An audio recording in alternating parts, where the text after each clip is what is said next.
Señoras y señores, a las 9:35 estamos de nuevo con la mesa de este miércoles. Seguimos con Teresa Herrera, Juan Gavito, Rodolfo Saldain y Gabriel Mazarovich. Otro tema de estos días: el Comité del Patrimonio Mundial de la UNESCO aprobó el domingo la inscripción de nuevos sitios en la lista del Patrimonio Mundial. Entre ellos aparece el ex frigorífico Anglo de Fraiventos y su entorno. El arquitecto Willy Rey, que fue presidente de la Comisión del Patrimonio y fue impulsor de la iniciativa que terminó ahora con este reconocimiento, habló el lunes pasado aquí en Perspectiva desde Bonn, Alemania, donde participa de la reunión anual de la UNESCO.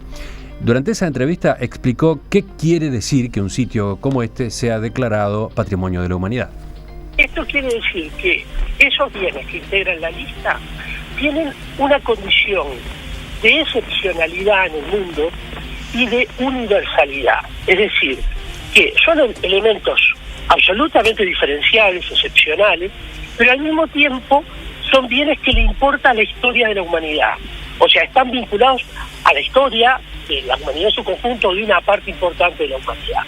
El caso del frigorífico Anglo, así conocido, lo que importa allí es una industria de escala mundial, el frigorífico no abastecía al Uruguay, abastecía al mundo, que estableció ciertos modos de consumo, que estableció ciertos modos de mercadeo y que generó un proceso inmigratorio hacia el Uruguay que superó el número de 55 naciones, gente de todos lados que llegó a trabajar especialmente. Es decir, era una factoría de escala mundial que se había dado, y para nosotros es muy importante porque es el primer bien en el campo, primer bien patrimonial en el campo alimenticio que se conecta con la carne. Primero y el único, obviamente, ¿no? Teresa quería empezar hablando de este tema. Sí, realmente para mí me pareció, me sonó. ¿No se acordaron de la infancia? ¿No se acordaron del corned beef? A mí realmente me pareció tan entrañable esto que haya ocurrido, y yo que ni siquiera soy uruguaya, ¿no? Es decir, pero bueno, en Argentina se conocía perfectamente lo que era el anglo, lo que era el corned beef.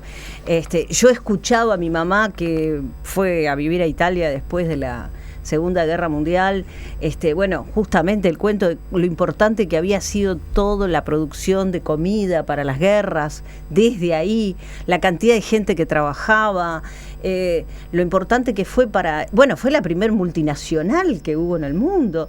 Entonces, yo creo que para los uruguayos y para el Río de la Plata en general es una oportunidad muy interesante de poder empezar a pensarse de una forma distinta, rescatando una tradición, yo escuchaba a la ministra de Turismo, a Lilian Quechichán, hablando de las posibilidades de hacer una nueva etapa, una nueva forma turística a través del río Uruguay, que implicara también entender toda esa zona como zona histórica y patrimonial.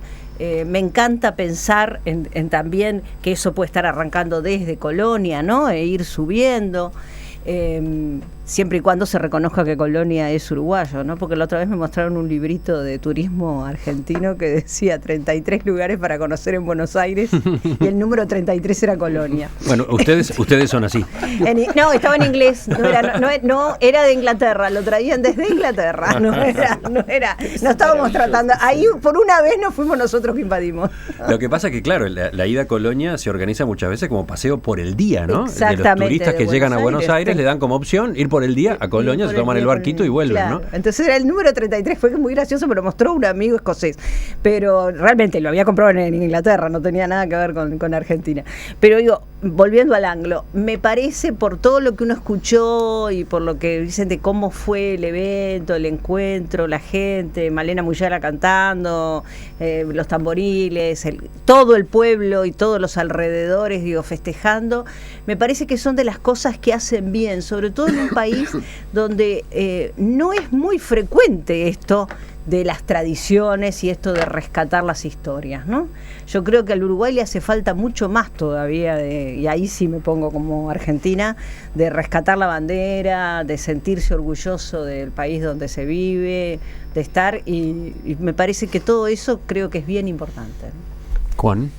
Creo también que es un hecho positivo por el que hay que felicitar no solo al arquitecto Rey, sino a todos los fraiventinos y en particular al ex intendente Lafluf, que impulsaron mucho esto. Para la gente de Fraiventos del Anglo hace mucho tiempo que es una especie de símbolo y se le vienen buscando destinos alternativos.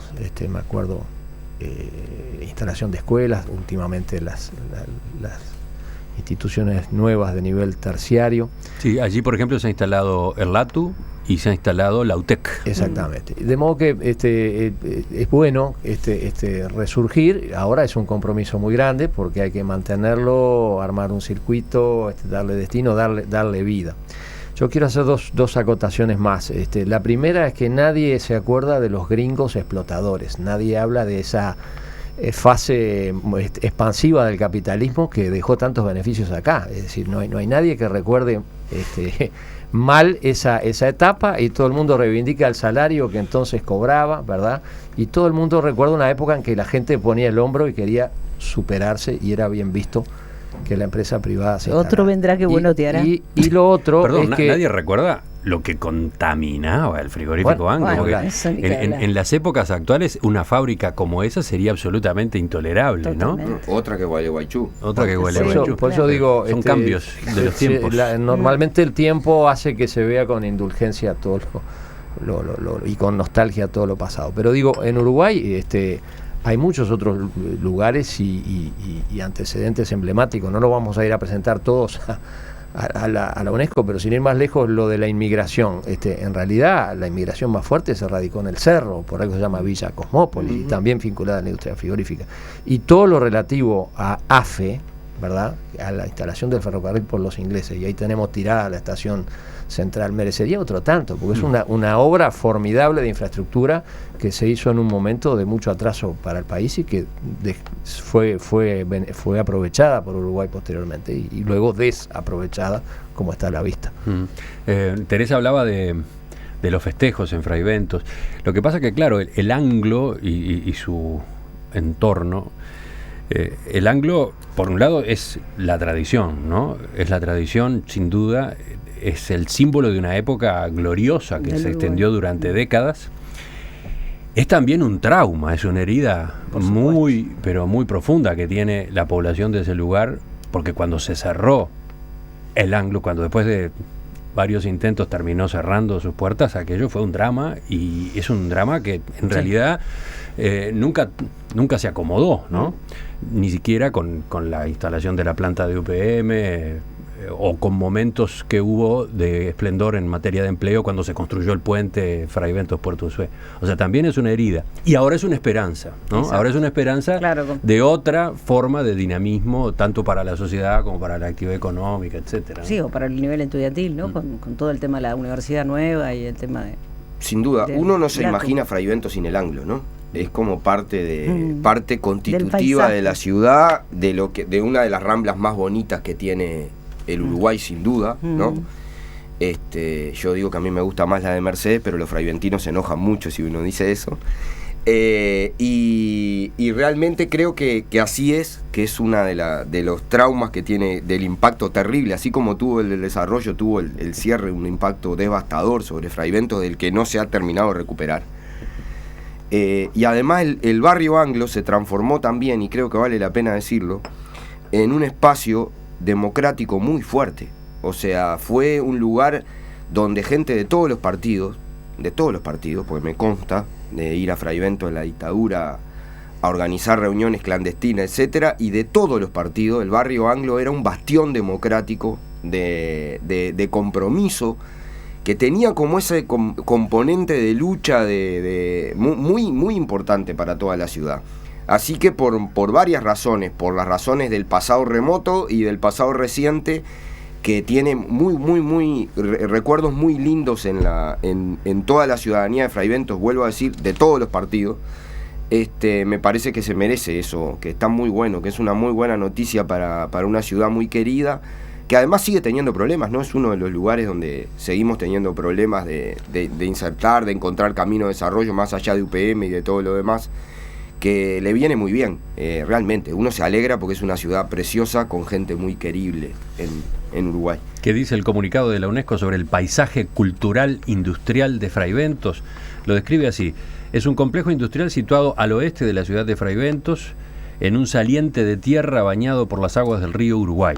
Su origen fue una fábrica de salazones, creada en 1859 para la explotación comercial de la carne del ganado vacuno criado en las vastas praderas de los alrededores.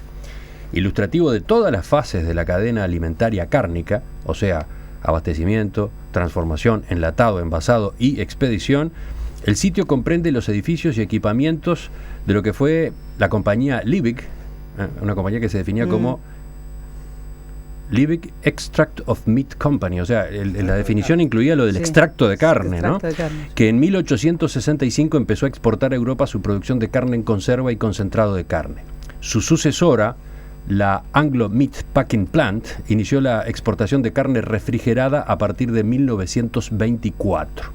El lugar mismo, así como las instalaciones industriales, viviendas e instituciones presentes en él, permite aprender la totalidad del proceso de una producción de carne que tuvo una importancia mundial. A los fraiventinos les gusta decir que en el frigorífico se aprovechaba todo de la vaca, salvo el mugido, ¿verdad? Y yo creo que ahora van a poder agregar que aparte de haber aprovechado todo de la vaca, también van a tener la chance de aprovechar su historia. Claro. ¿Ah? Es decir, me parece que ese es una visión interesante de esta situación, que va a requerir mejorar un circuito turístico que ya existe de alguna manera en un predio que yo hace muchísimos años que no lo recorro, pero estaba como bastante deteriorado en aspectos centrales de él, es decir, salvo la zona que había dado en llamarse el parque industrial y demás, estaba como todavía muy maquinaria incluso en situación de cierto riesgo, etcétera. Es decir, bueno, creo que es una excelente oportunidad. Hace décadas que se empezó a invertir allí, por ejemplo, el Museo de la Revolución Industrial. Claro. Sí, del 2000 aproximadamente el museo, impulsado por René Boreto. Creo que es una muy buena noticia para Fraiventos, creo que es una muy buena noticia para el Uruguay. Y bueno, tienen el desafío de trabajar ahora generando esa nueva industria sin chimenea, ¿no? que les ayuda a crear esta declaración. Además totalmente complementaria, porque va a ser turismo, va a ser educación, innovación con el lato, o sea, me parece que el paquete que se está planteando para la zona es muy interesante, ¿no? Y sobre todo pensando en un país que necesita tanta descentralización como es el Uruguay. Pregunta uno de nuestros oyentes: ¿sabían ustedes que Fraiventos tuvo energía eléctrica antes que Montevideo? Y es cierto, efectivamente es así. Sí, ese fue uno de los hitos, ese fue uno de los progresos que permitió esta instalación, ¿no? Bueno, yéndonos a otro ejemplo, en Minas de Corrales también hubo la primera usina hidroeléctrica, ¿verdad?, que abasteció de energía eléctrica a la industria extractiva de ese momento. De modo que hay muchos ejemplos emblemáticos, por eso el mérito quizás es mayor de haberlo logrado en este momento y para Fraiventos. Otro oyente cuenta de algo que pudo ver en Londres. En el barco HMS Belfast, que se puede visitar en Londres, hay cajas de corned beef que dicen Fraiventos. Me emocioné cuando lo vi. Tiene razón. ¿Tenés un aporte? Escribinos a enperspectiva@enperspectiva.net o envía un mensaje de texto al 55511. Costo del SMS, 6 pesos impuestos incluidos. El epílogo del tema anterior, el epílogo de Fraiventos, o mejor dicho, el Anglo y su entorno, que ahora son patrimonio de la humanidad por la declaración de la UNESCO, es un mensaje que llega por correo electrónico que manda Mirta. Dice: sin duda quien estaría extremadamente contento con esta noticia es el doctor Mario Carminati, que durante su vida en el departamento se preocupó de mantener las construcciones del Anglo porque estaba convencido de que un día iba a ocurrir esto, iba a terminar existiendo una resolución de este tipo. Está buena la referencia porque todo este proceso, todo este trámite para obtener la Declaración de Patrimonio de la Humanidad se impulsó fuerte desde la intendencia del doctor Omar Lafluf. Hace menos de 10 años, ¿no? Hace menos de 10 años, lo recordábamos en la entrevista del lunes. Pero todo un personaje y todo un líder político en el departamento de Río Negro fue otro intendente, el doctor Mario Carminati, Colorado, ya fallecido, que tenía como uno de sus temas bandera, ¿no? Uno de sus emblemas.